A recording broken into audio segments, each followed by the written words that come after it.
Hi, I'm Nick, and welcome to the Riggin Farm YouTube channel. I just pulled up to our property with a special delivery. We just purchased 10 rabbits and some cages.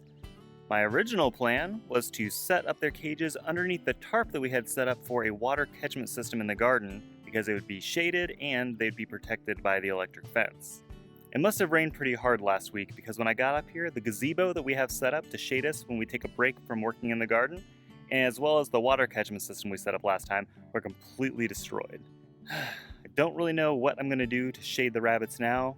I guess I could always put the gazebo in the garden area so they have some form of shade so they're not in the heat the entire time. We really didn't want to have any animals up here before we moved up here, but we couldn't pass up this deal. It was too great.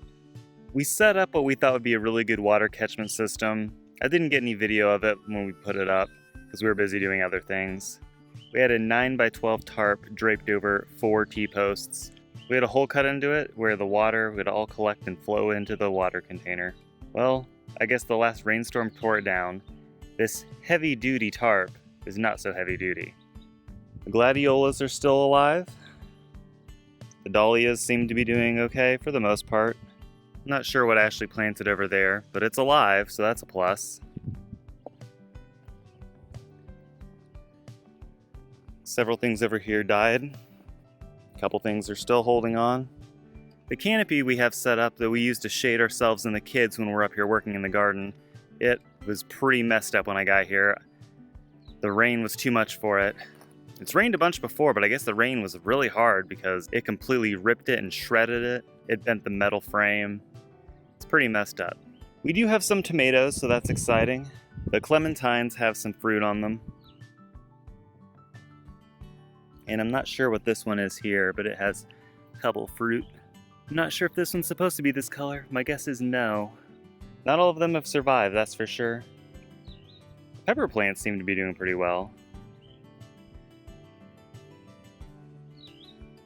Guess we'll see how things go as time progresses. Sunflowers are getting a little larger.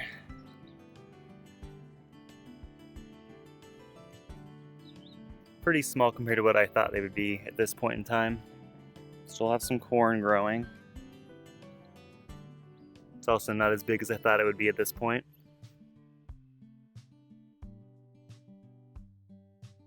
This was part of the package. I don't know that we needed it, but it was included in the price of everything, so I figured might as well take it. It's definitely too heavy for me to carry on my own. Luckily, the people we bought it from helped me get it into the trailer.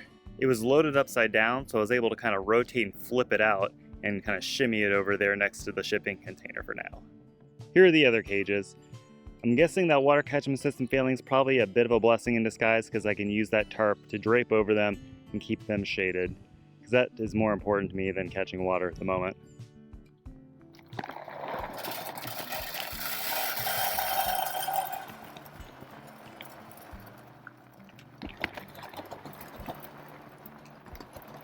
I set up 9 of the 11 spots we have because some of them are babies and I can get 2 in one cage just to conserve space. My main concern is the fact that I have 2 3-cage systems and 1 5, and I don't think that the tarp will extend over these last 2 on the 5-cage system, so I figured I'll do 3 in that one and then have them in the same general area as the other 2 systems. That way they can be covered and shaded and hopefully protected from the heat.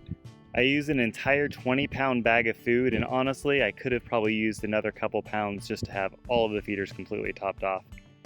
I have waterers on every single cage. 2 of them have 2 waterers in them. I'll be able to put 2 of the smaller bunnies in each of those. We have Timothy hay for all the bunnies. One of our bunnies is pregnant, so I'm going to put her in this one cage that has a little sunken area where she can have her babies. Put a little extra hay in there to have a nice bed for them.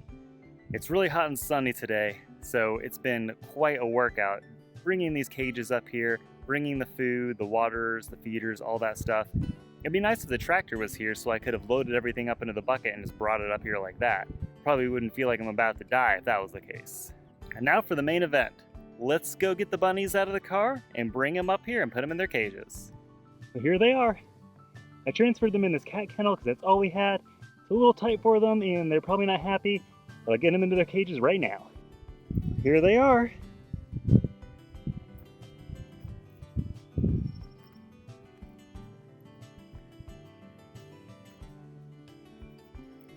These three, I know two of them are supposed to be boys, but they look the same and I don't know which one's which. So I guess we'll figure it out pretty soon, because I imagine the one that's not a boy will be pregnant. And if that's the case, we have this extra pregnancy hutch right here with that little area right there for them to hang out and have some babies. Here's pregnant mama right now. She's got a big belly.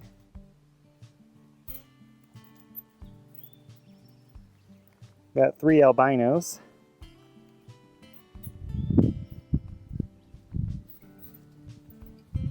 Couple black ones.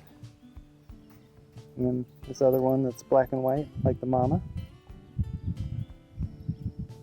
Definitely check out our Patreon page. The link's down below in the description. If you donate enough money to us, you get the perk of naming one of our animals. And in this case, we have 10 new rabbits without names. I'm going to lower the price just for the first week this video is posted. So if you sign up now, you can name one of our rabbits at a discounted rate. We're really looking forward to see what kind of names you come up with. I am covered in sweat, bunny fur, and probably a little bit of rabbit pee as well, because they were pretty stinky being in there for about an hour and a half, 2 hours. I guess they were in there for closer to 3 hours after looking at the clock. So yeah, 10 bunnies and a little cat kennel for 3 hours. They're bound to have some pee all over them. Hopefully they can clean themselves up a little bit and be a little less stinky. I'm gonna go ahead and get the tarp over them to give them some shade and get some time to kind of relax and adjust to their new surroundings. And we'll be back to check on them later. I put the tarp over them and I secured it with some 14 gauge wire, so hopefully it'll stay put even if there's a huge gust of wind. They're all resting. They don't seem too upset or nervous. Some of the water bottles are dripping a little bit, like this one over here. It's pretty full. There's only one rabbit in there. Hopefully it'll be okay. There's the hole that we'd cut in for the water to go into the IBC tote. So if that rabbit gets a little bit of rain in that spot, it can go to one of the other areas that is covered and stay dry.